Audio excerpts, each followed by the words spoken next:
രാവിലെ ഓഫീസിലേക്ക് പോകാറങ്ങിയപ്പോൾ എന്നാ പിന്നെ താറാവുകൾക്ക് ഫുഡും കൂടെ കൊടുത്തിട്ട് പോകാമെന്ന് കരുതി. അതും കഴിഞ്ഞ് നേരെ ആമസോണിന്റെ ഹബിൽ പോയി എല്ലാം പാക്ക് ചെയ്തിട്ടും വൈകാതെ തന്നെ റോട്ടിലേക്ക് ഇറങ്ങി. കുറച്ച് ദൂരം പോയപ്പോൾ ഞാൻ എന്തോ മറന്നതുപോലൊരു തോന്നൽ. ഓഫീസിൽ ചാർജ് ഇട്ടിരുന്ന ഫോൺ ഞാൻ എടുക്കാൻ മറന്നു. പിന്നെ ഞാൻ ഏകദേശം ഓഫീസിന് അടുത്ത് നിൽക്കുന്നതുകൊണ്ട് കൊടുത്തു വിടാമെന്ന് പറഞ്ഞിട്ടുണ്ട്. അവിടുന്ന് വലത്തോട്ട് ഇൻഡിക്കേറ്റർ ഇട്ട് ഇടത്തോട്ട് കയറി വരുന്നതാണ് നമ്മുടെ ഓഫീസ് സ്റ്റാഫായ സ്വന്തം ആദർശനൻ ഫ്രം കാട്ടാക്കട. അങ്ങനെ ഫോൺ ഇപ്പോൾ കയ്യിൽ കിട്ടി. ഇന്ന് വൈകുന്നേരം കുറച്ച് വലിയ പ്ലാനുകളൊക്കെ ഉള്ളതുകൊണ്ട് തന്നെ ഞാൻ ജോലി പെട്ടെന്ന് തീർക്കാനായിട്ട് നോക്കുകയാണ്. പിന്നെ ഈ പട്ടിയാണെങ്കിൽ എന്നെ ചുറ്റിപ്പറ്റി നിൽക്കുകയാണ്, ഒരു വിധത്തിൽ പോകുന്നില്ല.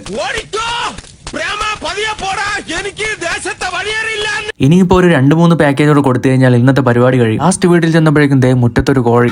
ഇന്നത്തെ പരിപാടി ഈ ബിരിയാണിയും ആ കോഴിയും തമ്മിൽ യാതൊരുവിധ ബന്ധവുമില്ല. അങ്ങനെ വൈകുന്നേരം ആയപ്പോൾ നമ്മുടെ ആമസോണിലെ കുറച്ച് ഫ്രണ്ട്സ് ആയിട്ടൊന്ന് പുറത്തോട്ട് പോകാൻ പോവുകയാണ്. ഫ്രണ്ട്സ് ആയിട്ട് ട്രിപ്പ് പോകുമ്പോൾ അതൊരു വേറൊരു വൈബ് തന്നെയാണ്. പ്രത്യേകിച്ചും അങ്ങോട്ടും ഇങ്ങോട്ടുള്ള ഊക്കൽ അതെന്തായാലും മസ്റ്റാണ്.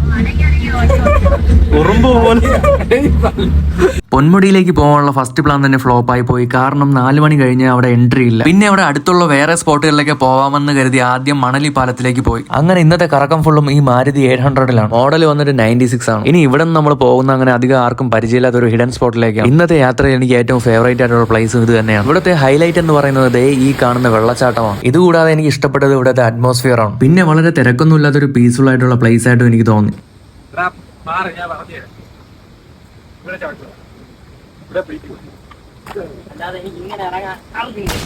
ഒടുവിൽ ഫുഡ് കഴിക്കാമെന്നുള്ള തീരുമാനത്തിലെത്തി. അങ്ങനെ നമ്മൾ വന്നിരിക്കുന്നത് ചുള്ളിമാനൂരുള്ള ഇറാനിയിലാണ്. ഇവിടെയും പതിവ് തെറ്റിയിട്ടില്ല. അരമണിക്കൂറത്തെ കാര്യമായിട്ടുള്ള ഡിസ്കഷന് ശേഷം നമ്മൾ ഷവായും കുബൂസും ഓർഡർ ചെയ്തു. ഫുഡൊക്കെ കഴിച്ച് ഹാപ്പി ആയിട്ട് നമ്മൾ അവിടെ നിന്ന് പിരിഞ്ഞു. പിന്നെ രാത്രി ഒരു 10 മണിയൊക്കെ ആയപ്പോഴേക്കും ഞാനും നമ്മുടെ ഒരു ഫ്രണ്ടൂടെ തിരുവനന്തപുരം സിറ്റിയിലോട്ടൊന്ന് ഇറങ്ങി. ഇവിടുത്തെ നൈറ്റ് ലൈഫ് എനിക്ക് എപ്പോഴും ഫേവറേറ്റ് ആയിട്ടുള്ള ഒരു കാര്യം തന്നെയാണ്. ഇനി കുറച്ചു നേരം ഇവിടേക്ക് നിന്ന് കറങ്ങിയിട്ട് നേരെ വീട്ടിൽ പോകണം.